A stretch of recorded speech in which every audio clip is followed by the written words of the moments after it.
2 घंटे ही पढ़ाऊंगा बेटा, 12 बजे छोड़ दूंगा। चलो क्या दे रखा है, so that the tangent of an angle between this and this equal to this. जल्दी करो, क्वेश्चन लिखो, करना स्टार्ट कर दो। बताओ बच्चा, किसी को भी समझ में आया हो बोलो, क्या कह रहा है ये क्वेश्चन।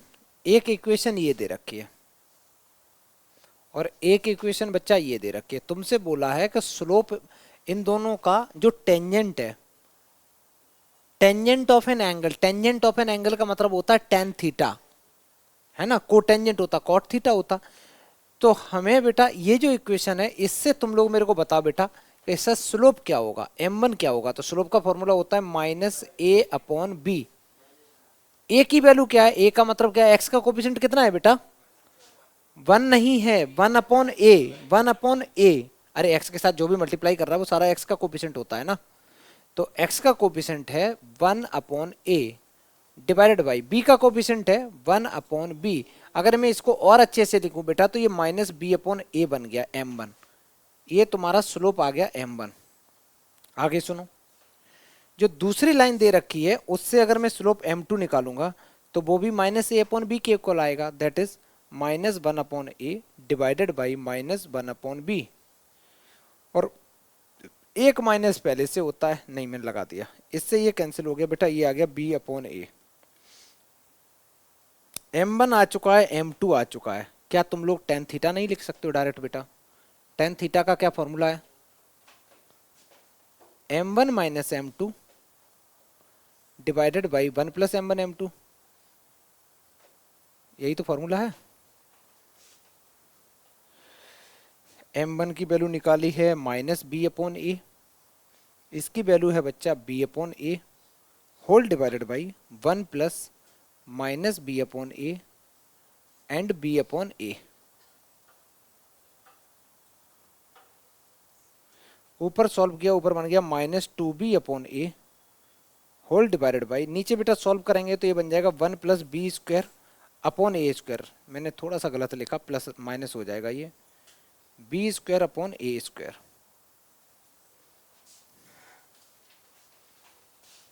b² / a²।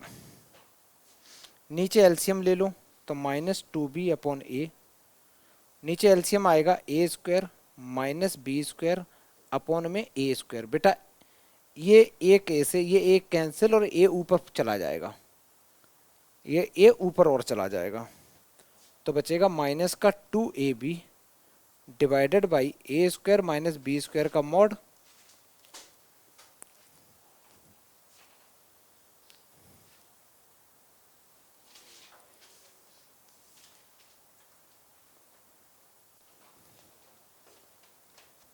देखो बेटा हम लोग ऐसे कर सकते हैं, यहाँ पे क्वेश्चन में हम लोगों के पास में एक इन्फॉर्मेशन बिल्कुल नहीं गिवन है कि जो ए और बी है वो पॉजिटिव है कि नेगेटिव। स्लोप कैसे भी हो सकते हैं ना, ए और बी की वैल्यू तो है ना। तो मॉड के अंदर में हम तो ये मान के चल रहे हैं कि अभी एक तरीके से वेरिएबल टाइप के ही तो हैं, तो मॉड एक बार पॉजिटिव से खुलेगा नेगेटिव से खुलेगा, ये तो ये फंडा लगेगा ना। तो यहाँ से अगर मैं सॉल्व करूंगा तो अगर मैं बेटा मॉड को निगेटिव से खोलता हूँ तो ये एक निगेटिव और आगे आएगा, नेगेटिव नेगेटिव पॉजिटिव हो जाएगा और डिवाइड बाई ये बन जाएगा। तुम्हें ये प्रूव करना है, यही वाला आंसर हो गया, ठीक है, यही वाला आंसर। लेकिन वहां लिखना चाहिए कि ए और बी आर पॉजिटिव या ए और बी निगेटिव, ठीक है। नेक्स्ट सवाल, ऐसे सवाल बड़े आसान होते हैं, बस स्वरूप निकालो डायरेक्ट करो, आगे बढ़ते हैं। अब बेटा देखो इस क्वेश्चन को, देखो क्या दे रखा है इसमें, कहता है इक्वेशन ऑफ लाइन बताओ जो पैरेलल इस लाइन के हो। ग्रिशिका एक बात बता, अगर कोई लाइन इस लाइन के पैरेलल है तो उसका क्या इक्वल होगा। कोई भी लाइन जब पैरेलल होती तो उनका स्लोप इक्वल होता है बेटा, ठीक है। तो लाइन पैरेलल इसके है, पास कर रही है बेटा -2, 3 से, तो एक काम करो इसका स्लोप निकाल लो और इसका स्लोप बेटा हम यहाँ इस लाइन की इक्वेशन बनाने में यूज कर सकते हैं। तो करो, करना चालू कर दो।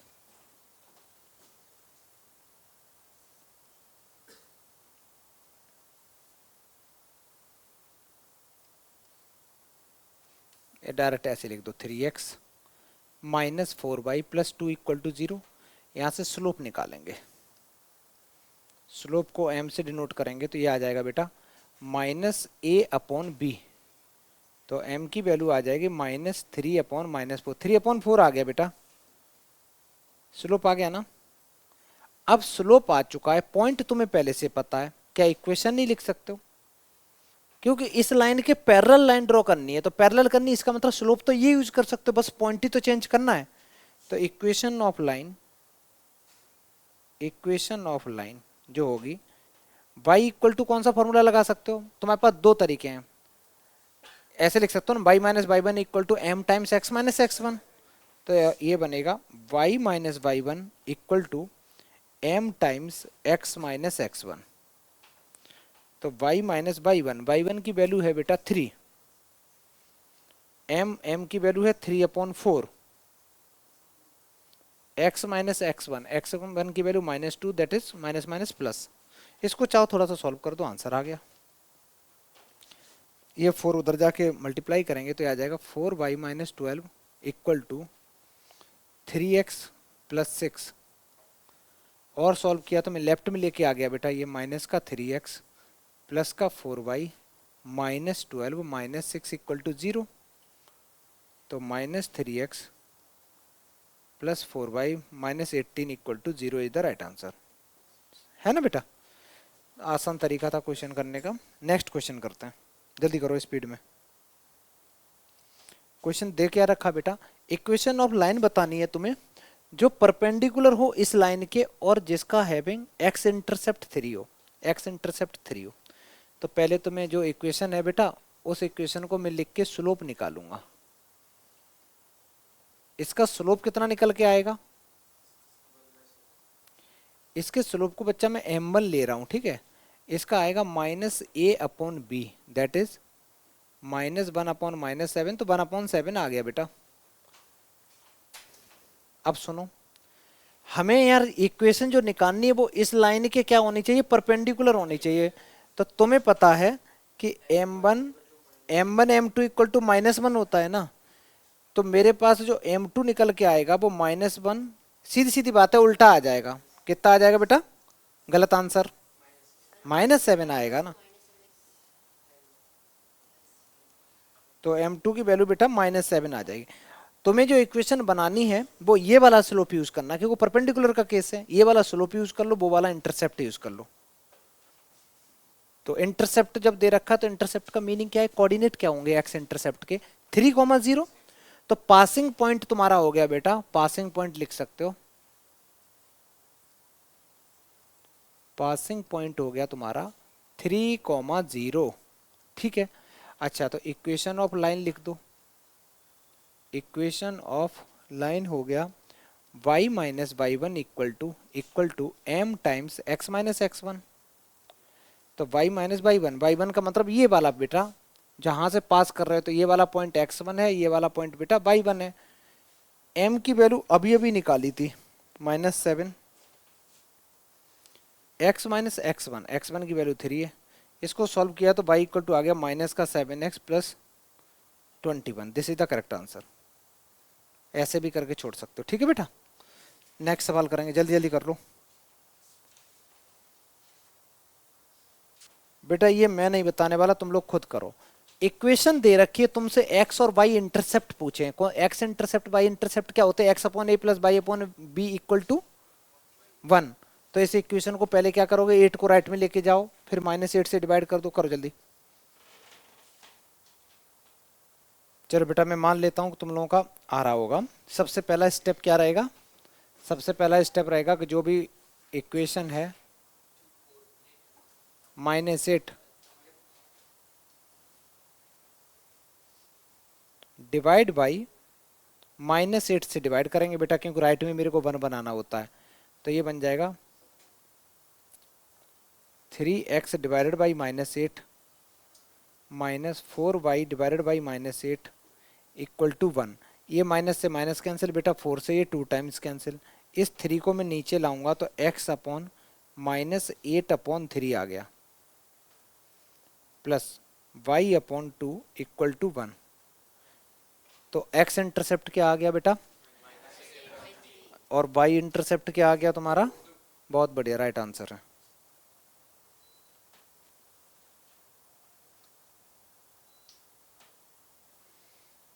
कर लो जल्दी करो।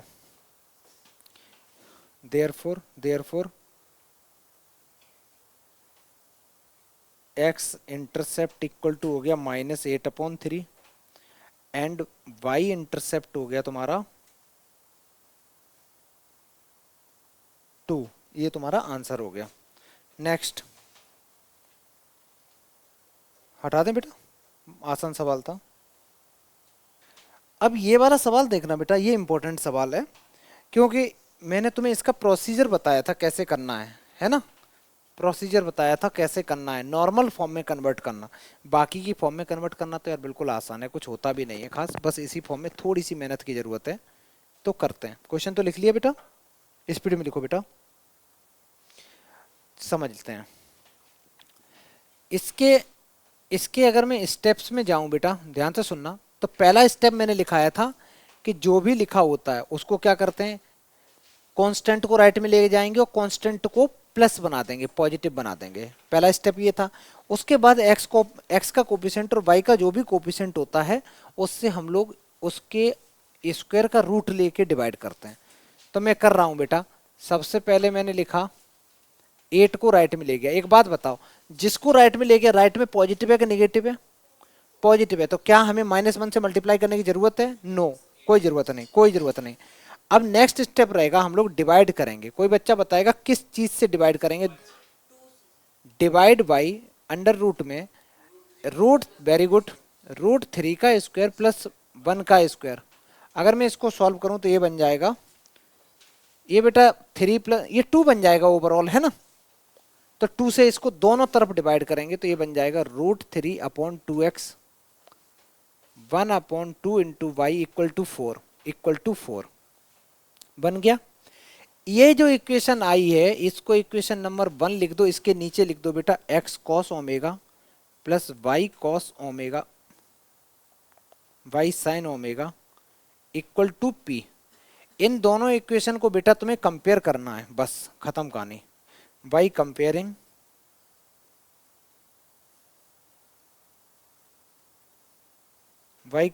Equation number 1 and 2।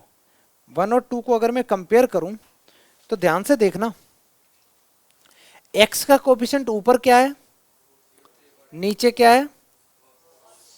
तो cos ओमेगा की वैल्यू जो निकल के आई है वो √3/2 निकल के आ रही है। ठीक, आगे सुनो। ऐसे ही बेटा y का कोफिशिएंट है 1/2, यहाँ y का जो कोफिशिएंट है वो ही है, y के साथ जो भी मल्टीप्लाई कर रहा है। तो मैं यहां से लिखूंगा एंड एक मेरा आया है sin ओमेगा इक्वल टू 1/2। अब सारे बच्चे एक सेकंड के लिए यहां देखो, साइन कॉस की वैल्यू √3/2 और साइन की वैल्यू 1/2 कब होती है? एग्जैक्ट दोनों। तो तुम देखोगे साइन 30 पे ये होता है और ये भी 30 पे होता है। तो यहां से अगर मैं कंपेयर करूं बच्चा तो ओमेगा इक्वल टू मेरा आ गया 30 डिग्री। ओमेगा की तो वैल्यू 30 आ गई। एंड अच्छा, इन दोनों को कंपेयर करके बता बेटा पी की वैल्यू कितनी आ गई है? तो पी की वैल्यू 4 आ गई। तो क्वेश्चन में यही पूछा था पी कितना होगा और ये कितना, तो p equal to 4, omega equal to 30 degree is the correct answer. कहाँ आंसर बेटा? दुआ। एक्चुअली ये इसलिए नहीं हुआ क्योंकि बच्चा हमने इसको जब डिवाइड किया तो राइट में भी डिवाइड करेंगे। ठीक है, जल्दी करो। इसके बाद नेक्स्ट क्वेश्चन करेंगे। देखो लिख लिया बेटा, है ना। क्वेश्चन में जो दे रखा है सबसे पहले तो इसकी शकल अच्छी करना है। जो भी बेटा कांस्टेंट है उसको हम राइट में लेके जाएंगे, चले गए। उसके बाद क्या करते हैं, राइट वाले को पॉजिटिव बनाते हैं, राइट वाले को पॉजिटिव बनाएंगे। तो किससे डिवाइड, मल्टीप्लाई करेंगे दोनों तरफ, -1 से करेंगे। तो मैं -1 से मल्टीप्लाई कर रहा हूं, मल्टीप्लाई बाई -1। क्यों कर रहा हूं? क्योंकि ये पूरा तरीका है, multiply by -1 on both side, दोनों साइड करते हैं जो भी करेंगे वो। तो जैसे ही बेटा करेंगे तो ये x बन जाएगा, ये माइनस का हो जाएगा, ये 4 बन गया। इस स्टेप के बाद जो हम लोग डिवाइड करते हैं वो करते हैं अंडर रूट में x के कोफिशिएंट का होल स्क्वायर प्लस y के कोफिशिएंट का होल स्क्वायर। तो हम लोग डिवाइड करेंगे, डिवाइड बाई रूट की। बेटा x का कोफिशिएंट तो 1 है ना बच्चा, तो 1 का स्क्वायर प्लस y का कोफिशिएंट -1 है, -1 का स्क्वायर प्लस 1 होगा, तो 1 का स्क्वायर, सीधी बात ही है। तो इसको सॉल्व किया तो ये √2 आ गया, तो √2 से हम दोनों तरफ डिवाइड करेंगे तो ये बनेगा 1/√2 x minus 1/√2 into y equal to 4। ये इक्वेशन नंबर 1 आ गई। इसके नीचे स्टैंडर्ड इक्वेशन जो नॉर्मल फॉर्म की होती है वो वाली लिख दो, वो होती है x cos omega plus y sin omega equal to p। इन दोनों को कंपेयर करके बेटा मेरे को बताना है। अब यहाँ पे थोड़ा सा दिमाग लगाना होगा ट्रिग्नोमेट्री वाला। कैसे? अगर मैं बोलूं cos ओमेगा किसके इक्वल है तो तुम कहोगे सर एक तो 1/√2 के इक्वल आ रहा है और एक आ रहा है बेटा, एक आ रहा है cos ओमेगा माइनस 1/√2 के इक्वल आ रहा है, माइनस 1/√2 के इक्वल आ रहा है। एंड p की वैल्यू तो p की वैल्यू तो 4 सही है, p की वैल्यू तो 4 ठीक है। चलो अब यहां देखो, अब कहाँ होगा बेटा, होगा मैंने गलती से लिख दिया, 4/√2 होगा, 4/√2 होगा। अब सुनो बेटा ध्यान से, ऐसे दिमाग लगाओ, कॉस की वैल्यू 1/√2 कब होती है और साइन की वैल्यू -1/√2 कब होती है और एंगल सेम होना चाहिए। ऐसे इतनी जल्दी आंसर नहीं, अभी नहीं बोलना नहीं बेटा। कॉस की वैल्यू 1/√2 और साइन की वैल्यू -1/√2। सोचना ऐसे है कौन से क्वाड्रेंट में sine positive, cos positive, sine negative, fourth. अब दिक्कत क्या थी पता है, हम थर्ड भी सोच सकते थे लेकिन थर्ड में दोनों नेगेटिव होते तो सोचते।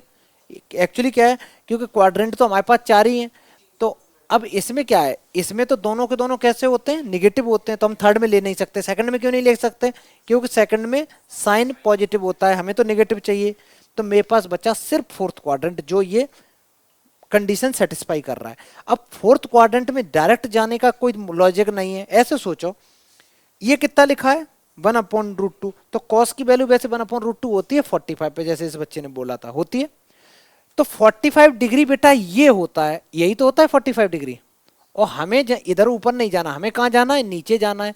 अगर मेरे को यहाँ जाना है तो ये टोटल कितना होता है बच्चा, 360। तो 360 में से अगर मैं ये 45 माइनस कर देता हूं तो मेरे पास में ओमेगा निकल के आ जाएगा। तो ओमेगा इक्वल टू आ गया 360 माइनस 45, कितना आ गया बेटा, 315 degree is the correct answer.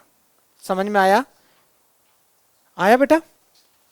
ये लॉजिक है, इसको ये स्टार बना देना, ऐसे क्वेश्चन एग्जाम में आते हैं और खासकर ऐसे ही आते हैं कि जिनमें क्वाड्रेंट तुम्हें चेक करने पड़े। ठीक है, नेक्स्ट करना चालू कर दो बेटा। Find the value of theta और पी निकालनी है। तुम्हारे पास में ये इक्वेशन दे रखी है x cos theta plus y sin theta equal to p is the normal form of this equation. कितना आ गया बेटा, चलो देखते हैं। ये बनेगा √3x plus Y equal to -2। अगर राइट में -2 है, सबसे पहला स्टेप क्या रहेगा, -1 से मल्टीप्लाई करना, क्योंकि बेटा मैं इसको पॉजिटिव बनाऊंगा। तो multiply by -1 on both side करेंगे।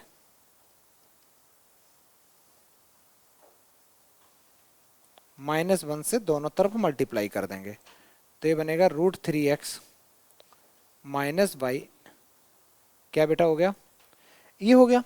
अब हम लोग डिवाइड करेंगे। डिवाइड करते समय पूरा ध्यान रखना अच्छे से, डिवाइड बाई रूट के अंदर में -√3 के होल स्क्वायर प्लस -1 का होल स्क्वायर। अगर इसको मैं सॉल्व करूं तो √3 का स्क्वायर 3 + 1 4 2 आ गया। ये बेटा 2 आ गया, 2 से डिवाइड करना है दोनों तरफ। तो √3/2 into x 1/2 into y equal to 1। ये इक्वेशन नंबर बेटा तुम्हारी 1 आ गई। और ये इक्वेशन लिख दो इसके नीचे, क्या थी equation, x times cos theta plus y times sine theta. Theta हो या ओमेगा हो कोई फर्क नहीं पड़ता। ठीक है बच्चा। अब हम लोग इन दोनों इक्वेशन को कंपेयर करेंगे।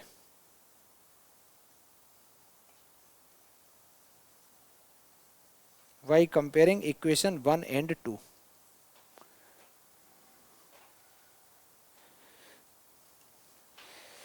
कंपेयर करना बड़ा आसान बेटा। देखो यहाँ x का कोफिशिएंट है cos और इधर है माइनस, तो मैं लिखूंगा डायरेक्ट cos थीटा की वैल्यू जो निकल के आ रही है वो एक आ रही है -√3/2 और एक आ रही है बेटा साइन थीटा की जो वैल्यू निकल के आ रही है वो आ रही है -1/2।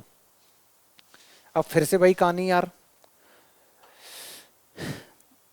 सरगुण बता बेटा, कॉस भी निगेटिव साइन भी निगेटिव, कौन सा क्वाड्रेंट होता है जिसमें दोनों निगेटिव? थर्ड होता, थर्ड होता। थर्ड क्वाड्रेंट में अगर तुम्हें जाना है तो डायरेक्ट तो सोच नहीं सकते हो, -√3/2 अपन कब आता है, जो भी है माइनस भूल जाओ। कॉस की वैल्यू √3/2 कब होती है? 30 पे। साइन की वैल्यू 1/2 कब होती है? भाई सेम वैल्यू होगी हमेशा, हमेशा सेम होगी, 30 होगी। 30 डिग्री पे होती है। हमें कौन से क्वाड्रेंट में लाई कराना है? थर्ड। तो थर्ड में लाई करना है तो क्या लिखना पड़ेगा? 180 प्लस 30। तो थीटा कितना आ गया? तो तुम लिखोगे sir 180 plus 30 degree, that is 210 degree बेटा आंसर आ गया। ठीक है, अच्छा ये तो तुम्हारा थीटा आ गया। परपेंडिकुलर डिस्टेंस जो थी वो कितनी आ गई? 1 आ गई। ये तुम्हारे आंसर हो गया। बहुत आसान टॉपिक है। नेक्स्ट बेटा।